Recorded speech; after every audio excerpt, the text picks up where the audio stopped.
In Greek mythology, Echo was a talkative nymph cursed by Hera, queen of the gods, for distracting her with endless chatter.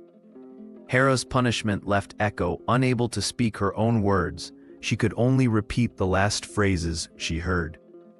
This cruel fate condemned Echo to a life of echoing others, forever unable to express her own thoughts. The myth reflects ancient Greek views on divine retribution and the consequences of deception. Echo's curse sets the stage for her tragic encounter with Narcissus. Narcissus, son of the river god Cephissus and nymph Liriope, was renowned for his extraordinary beauty. From birth, a prophecy warned he would live long, only if he never knew himself. As he grew, countless admirers, nymphs and mortals alike, fell for him, but Narcissus rejected them all with cold indifference. His beauty became his curse, fostering arrogance and emotional detachment. This scene introduces his tragic flaw, an inability to love anyone but himself, which would ultimately lead to his downfall. Doomed by Hera's curse, Echo encountered Narcissus in the woods and fell desperately in love.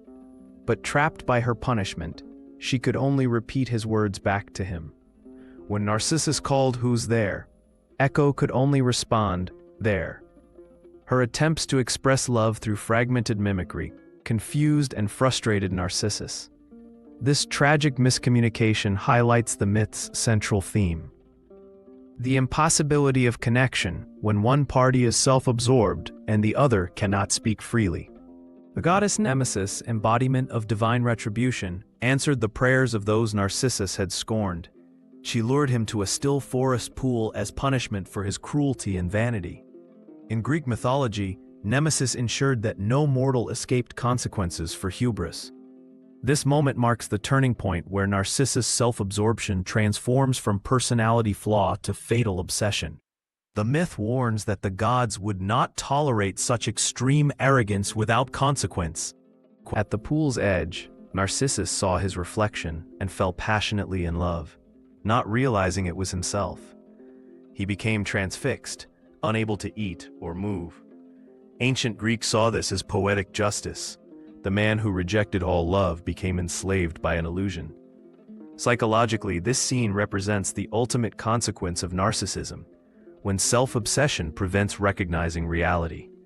The still water symbolizes the superficial nature of his love, which had no depth or reciprocity. As Narcissus wasted away by the pool, Echo could only watch and repeat his lamentations. Her own body had nearly faded to nothing, just a voice lingering in the woods. This scene underscores the parallel tragedies. Both characters destroyed by unfulfilled love, one through obsession and the other through inability to communicate.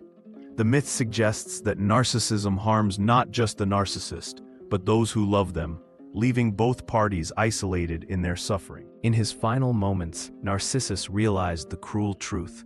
He had fallen for his own reflection.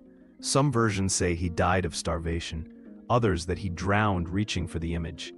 This climax embodies the myth's warning: excessive self-love leads not to fulfillment, but destruction.